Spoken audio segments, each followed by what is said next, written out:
அப்போ எடப்பாடி பழனிசாமி வந்து சொல்கிறாரு, திமுக வந்து பிற அரசியல் செய்யுது, எங்கெல்லாம் இறப்பு நடக்கிறதோ, எங்கெல்லாம் மரணம் நடக்கிறதோ, அங்கெல்லாம் போய் முதல் ஆளாக வந்து நின்றுவாங்க திமுககாரர்கள் அப்படின்னு சொல்லிட்டு.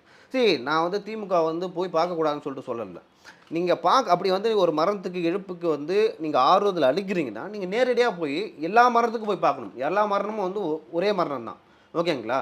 அப்படி இருக்கும்போது நீங்கள் ஏன் அஜித்தோட மரணத்துக்கு போகல, ஏன் கெவினோட மரணத்துக்கு போகல, ஏன் வேங்கை வயலுக்கு போகல, ஏன் கள்ளக்குறிச்சிக்கு போகலன்னு ஒரு கேள்வி எழுதுறதுல இல்லை. அப்போது ஒரு எதிர்க்கட்சியாக இந்த இடத்துல வந்து எடப்பாடி பழனிசாமி அவர்கள் வந்து மேலோங்கி நிற்கிறார். ஓகேங்களா? அவர் வந்து அஜித்தோட மரணத்துக்கும் போகல. ஓகேங்களா? ஆனால் கெவினோட மரணத்துக்கும் போகல, அறிக்கையோட நிறுத்திட்டார். அவர் ஆளுங்கட்சியாக இருக்கும்போதும் அதான் பண்ணார், எதிர்க்கட்சியாக இருக்கும்போதும் அதான் பண்ணார். ஏன்னா நம்ம அதை வச்சு அரசியல் செய்யக்கூடாது.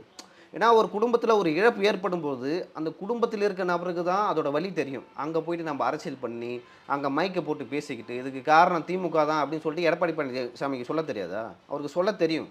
ஏன்னா அதை நம்ம பண்ணக்கூடாது, இதை வச்சு அரசியல் செய்யக்கூடாதுன்னு சொல்லிட்டு நாகரிகமான முறையில் வந்து மெச்சூர்டு பொலிட்டிஷியன் ஒரு அனுபவம். ஏன்னா அவர் கிளைக்கழக செயலாளராக இருந்து வந்தவர். அந்த வகையில் வந்து அவருக்கு தெரியுது விஷயங்கள். ஓகேங்களா? இதை பண்ணணும், இதை பண்ணக்கூடாது. கரூருக்கு ஏன் போகிறாருன்னா, கரூரில் வந்து அன்று இரவு வரை வந்து அந்த பழி வந்து விஜய் மேலே தான் சொன்னாங்க. விஜய் தான் காரணம், விஜய் லேட்டாக வந்தார், தமிழக வெற்றி கழகத்தின் தொண்டர்கள் வந்து எப்படி சொல்கிறது, அவங்களுக்கு அரசியல் அறிவே இப்படிலாம் சொன்னாங்க. மறுநாள் காலை எதிர்க்கட்சி தலைவர் போய் பார்த்தாரு. பார்த்துட்டு இது முழுக்க முழுக்க அரசின் கோளாறு, காவல்துறை சரியாக பாதுகாப்பு கொடுக்கலன்னு சொல்லிட்டு முடிச்சிட்டார். அதன் பிறகு தான் அது வந்து திமுகவுக்கு எதிராக திரும்பியது.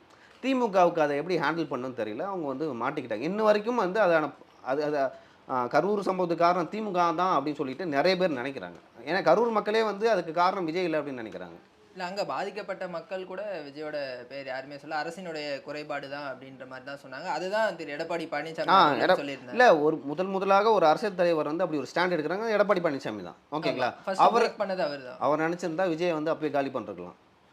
விஜய் செய்தது தவறு, விஜய் மேலே தான் தப்பு இருக்குன்னு சொல்லிட்டு எடப்பாடி பழனிசாமி சொல்லிருக்கலாம். ஆனால் அங்கேயும் வந்து ஒரு அனுபவம் வாய்ந்த அரசியல் தலைவராக அவர் நடந்து கொண்டார். அதை தான் வந்து டிஃபெண்ட் பண்ணார் எடப்பாடி பழனிசாமி அவர்கள் விஜயை.